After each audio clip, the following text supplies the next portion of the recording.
اللہ اکبر۔ کلا ان کتاب الفجار لفی سجین۔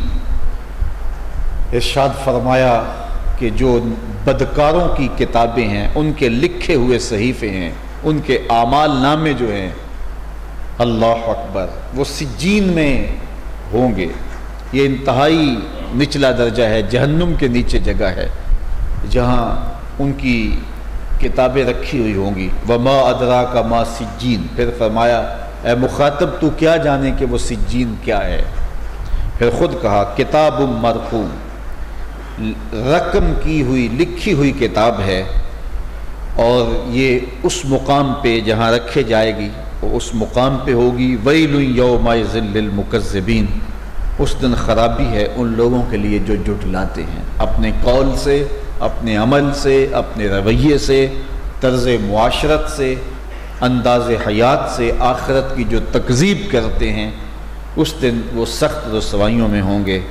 الذین یکذبون بیوم الدین، جو آخرت کے دن کی تکذیب کرتے ہیں، ان کا عمل بتاتا ہے کہ آخرت کو نہیں مانتے، ان کے رویے بتاتے ہیں کہ آخرت کو نہیں مانتے، وہ اپنی زبان سے آخرت کا انکار کرتے ہیں، بڑی ڈٹائی سے کہہ دیتے ہیں یہ جہاں مٹھا اگلا کس نے ڈٹھا، اور یہ کتنی ڈٹائی اور کتنی جرأت کے ساتھ یہ بات کر جاتے ہیں۔ وما یکذب بہ الا کل معتد اثیم۔ اور فرمایا کہ ہر سرکش گناہ گار اس دن کا انکار کرنے والا ہے۔ اذا تتلی علیہ آیاتنا قال اساطیر الاولین۔ کفار مکہ ڈٹ کے آخرت کا انکار کرتے تھے، اور جب ان پر آیات پڑھی جاتی تو وہ کہتے ہیں کہ یہ تو پچھلوں کی قصے کہانیاں ہیں، قوم عاد، قوم سمود، اصحاب رس، شہر مدین، یہ پچھلوں کی کہانیاں ہیں۔ میاں پچھلوں کی کہانیاں تمہاری عبرت کے لیے بیان کی جا رہی ہیں، وہ اس لیے بیان کی جا رہی ہیں کہ تم سمجھو جو تم سے زور آور تھے، طاقتور تھے، جب وہ باقی نہیں رہے تو تم کیسے باقی رہو گے؟ تو تم نے اللہ کے حضور پیش ہونا ہے۔ کلا بل ران علی قلوبہم ما کانوا یکسبون۔ فرمایا ہرگز ایسا نہیں، بلکہ ان کے دلوں کے اوپر زنگ چڑھ گیا ہوا ہے۔ یہ جو باتیں کرتے ہیں ان کے دل زنگ آلود ہو گئے ہیں۔ اچھا، اب ان کے دلوں کو زنگ لگ گیا ہے تو پھر ان کا کیا قصور کہ ان کو کچھ سمجھ نہیں آ رہی؟ تو کہا زنگ یوں ہی نہیں لگ گیا، ان کے دل زنگ آلود پیدا نہیں ہوئے، بلکہ ما کانوا یکسبون، ان کی کرتوتوں کی وجہ سے ان کے دلوں پر زنگ چڑھ گیا ہے۔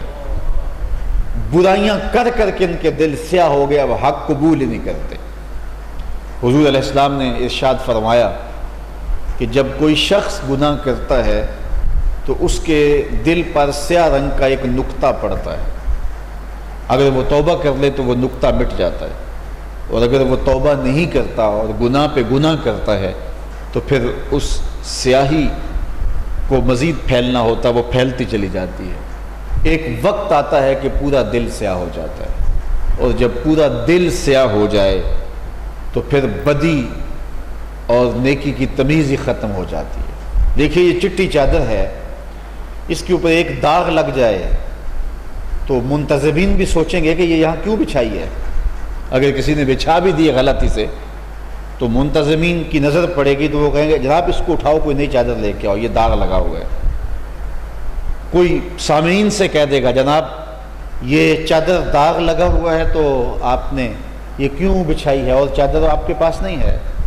کوئی اور کہے نہ کہے، زید صاحب تو کہہ دیں گے کہ اس چادر کو اٹھایا جائے، تو اٹھایا جائے گا نا ایک داغ، اور اگر داغ ایک لگے، دو لگے، چار لگے، 10 لگے، داغ ہو جائے، ساری چادر سیاہ ہو جائے، تو پھر مجھے بتائیے گا کہ پھر کیا تمیز باقی رہ جاتی ہے؟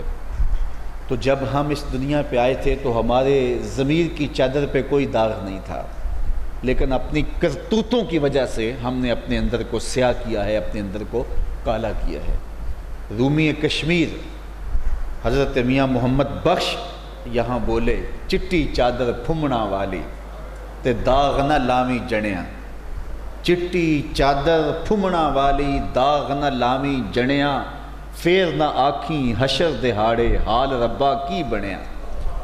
تو پھر پچھتاوا ہوگا۔ تو ان کے جو ضمیر داغ ہو گئے ہیں، تو ارشاد فرمایا کہ یہ اس لیے داغ ہوئے کہ وہ ان کی کرتوتیں ایسی تھیں کہ ان کے ضمیر میلے ہو گئے، گدلے ہو گئے۔ کلا انہم عن ربہم یومئذ لمحجوبون۔ اللہ اکبر، کیا انہیں سزا دی گئی؟ ذرا غور کیجئے، کتنی بڑی سزا ہے۔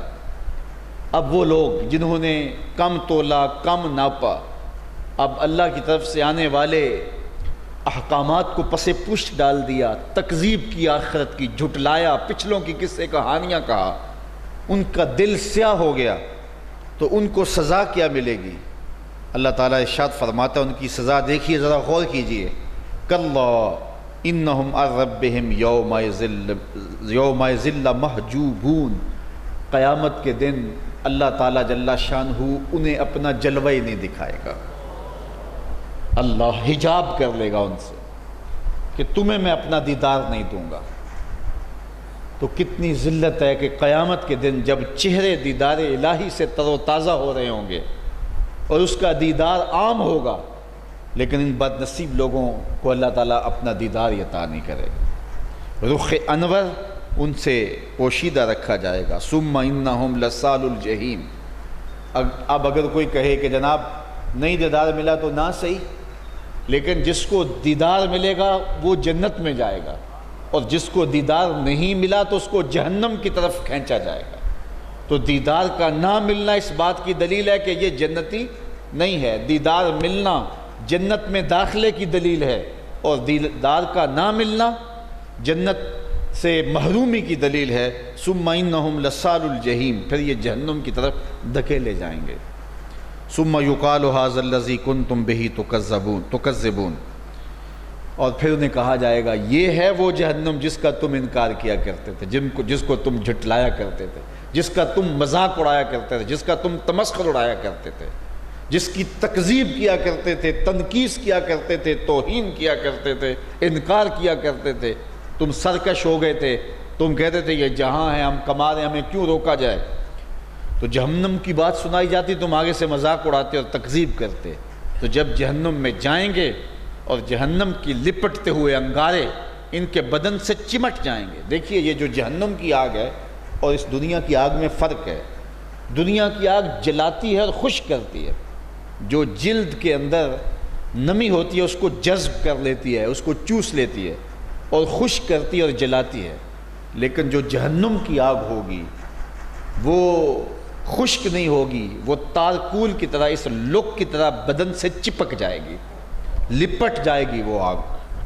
وہ خشک نہیں ہوگی بلکہ بدن سے چپک جائے گی، لپٹ جائے گی۔ تو پھر جب ان کو جہنم میں ڈالا جائے گا تو انگارے اور اس کے لپٹتے ہوئے شعلے ان کے بدن کے ساتھ چمٹ جائیں گے، اور پھر جب چیخ و پکار کریں گے تو فرشتہ آواز دے گا یہ ہے وہ آگ جس کا تم انکار کرتے تھے، یہ ہے وہ جہنم جس کا تم انکار کرتے تھے۔